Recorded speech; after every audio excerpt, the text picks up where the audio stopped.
meeting for Hillsborough County is now in session. The Honorable Judge Mark D. Kaiser now presiding. You may be seated. Come to order. Morning. Afternoon. All right, we ready on Mr. Morris? Yes, Your Honor.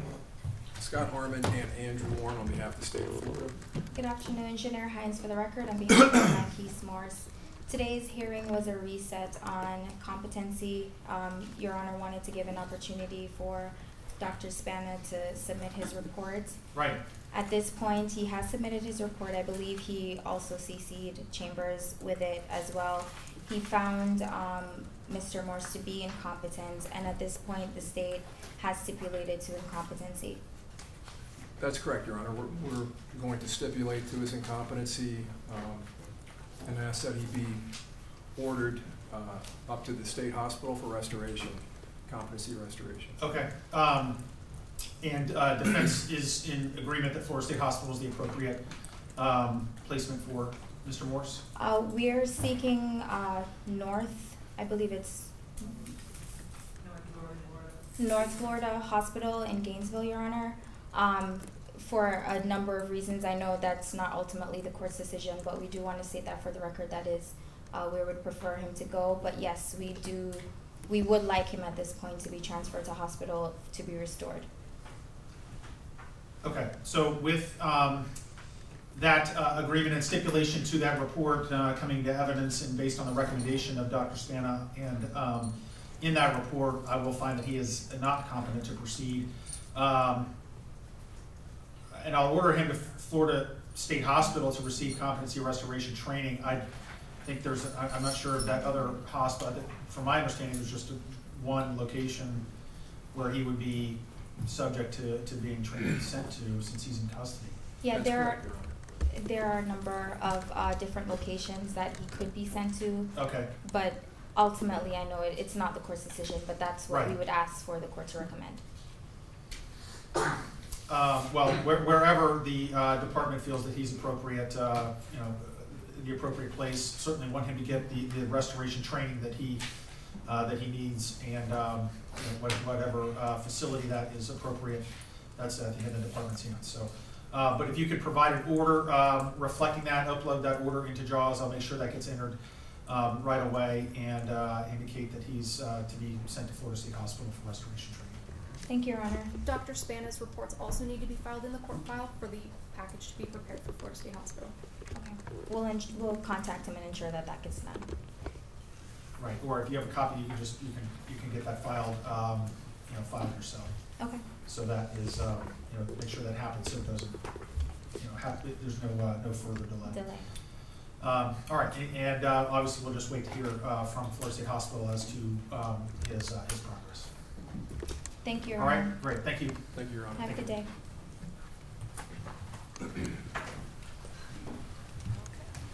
All right, we've got a few sets on the 130 docket now as well. Sharietta Anderson.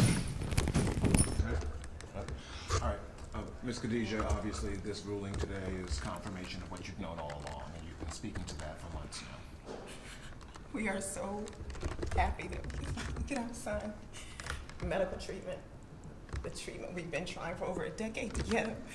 And the fact that it's taken 5 months in this process is heartbreaking, but at least he's finally going to get help. We pray that he will end up at the state hospital in Gainesville so we can at least be close enough to see him and as his guardians to monitor him.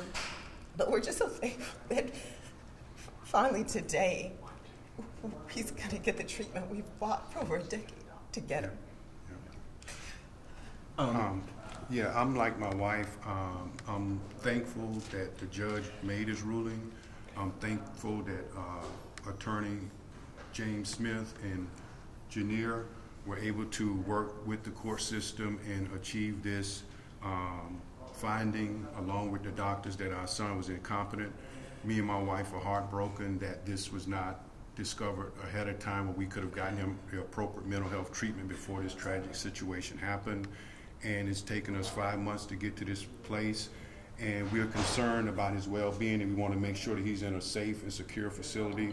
hopefully somewhere in Gainesville, Florida, North Florida Hospital, where he can get treatment.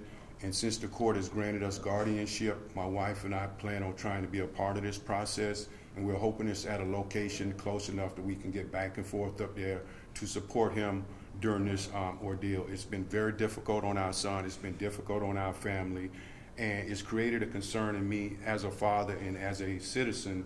I know now that my son is not the only mental health person in this situation. And it disturbs me that he and other mental health patients can be lost in this system where their mental health conditions doesn't allow them to fight or stand up for themselves or their rights.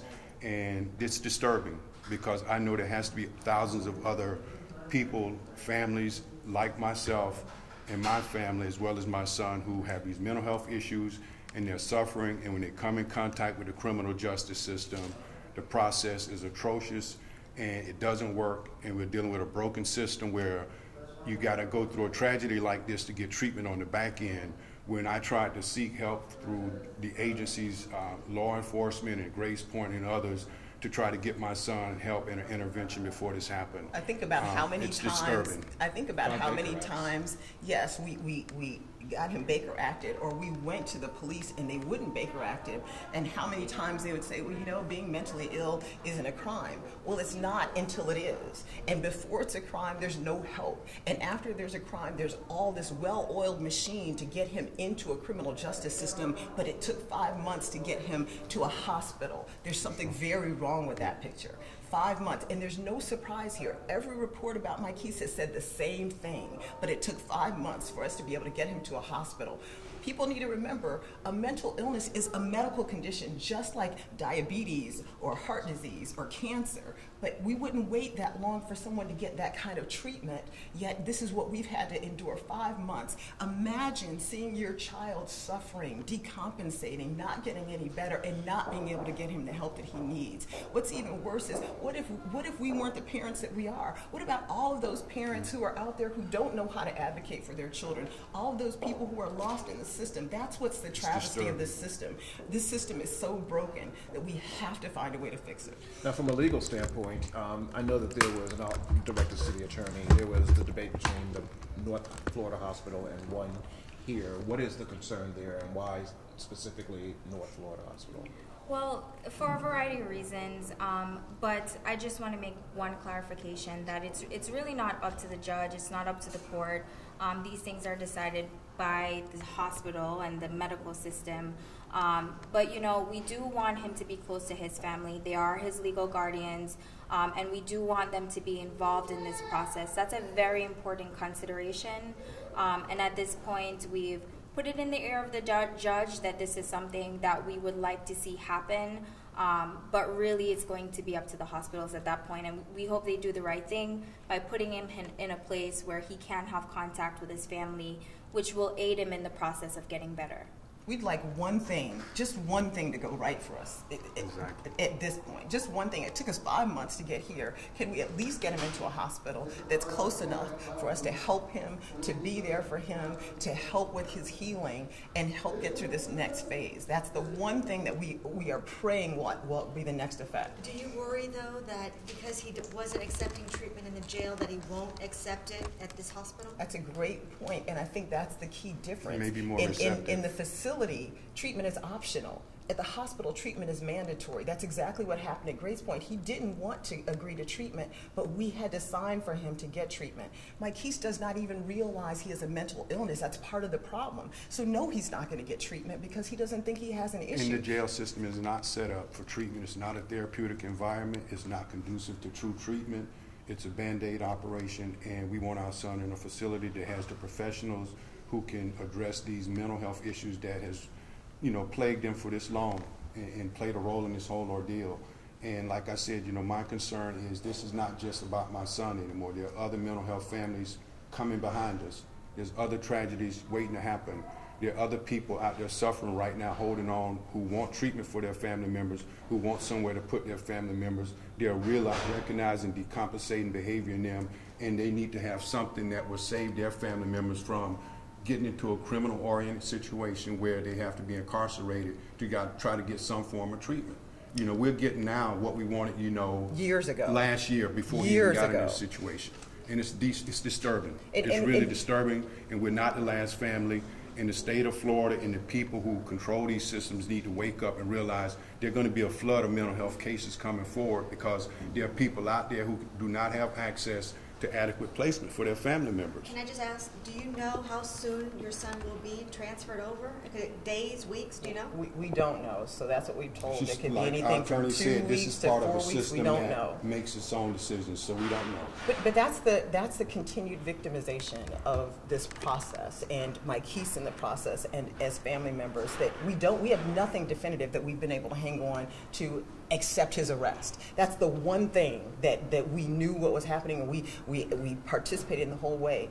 But since then, there's nothing we can count on, nothing that we can hold on to. And as a family, trying to help our loved one with a mental illness, it's tragic. And here's the warning call for the rest of the public. This is still happening every day. That people who are mentally unstable are being released on the streets. And until we do something about this, the general public needs to know that you are one psychotic break away from becoming the next Pedro Aguirre, and that's the travesty of all of this. We have to do better. Have you spoken to your son recently? We have not talked to him. He's not engaging with us right now, which is typical for this phase of his psychosis. So unfortunately not. Have you spoken to or heard from the Aguirres? We have not. We always send our thoughts and our prayers are with them, especially around this time of the year. We've just gone through the holidays. This was very hard for us going through our first holiday without my keys, and we know how hard it must be for those 2 little children to not have their father, and for a wife to have lost her husband. It's heartbreaking for us. Their children are the ages of our grandchildren, and so we grieve with them and we grieve for them, and we also grieve for ourselves because it should have never happened. It should have never happened. Once he goes and gets treatment, then after he's restored, he will then possibly go to trial. How do you guys feel about that? And what happens after that? We feel like, you know, when the time comes to cross that bridge, we'll cross that bridge with our attorneys. Right now, we're more concerned with our son getting the mental health treatment that he needs than what's going to happen with him legally. That's a court decision. That's not our decision, but we have a great legal team that we are relying on to help us in that process when that process comes. Right now, my wife and I are very happy that the courts have found this finding that our son is incompetent to stand trial now, and that he's not being pushed through a system unjustly and charged with conditions that he's not able to understand legally. So we'll cross that bridge when the time comes. Any final message to the public? This is still a very broken system, and so my message is the same that it's been from day one. This system is so broken, and if we don't do something to address it, then we're all culpable. We're all complicit in this if we don't speak up, if we don't advocate for change, and until we see the change, I hate the fact that this can happen again. That's the thing that's so frustrating. And my last message to the public is mental health is a very serious condition, and people struggling with mental health conditions, they need their families when they're not involved in the criminal justice system, but once they get involved in the criminal justice system, they need their family more than ever. Yes. There's absolutely no way a mental health person suffering under those kind of conditions can stand up under the weight of a criminal justice system that crush people every day. They crush innocent people with mental health conditions every single day. I'll have the attorney say her name for the record and spell it, please. Jenner Hines, Jhenerr, last name is Hines. And I do want to make one final comment.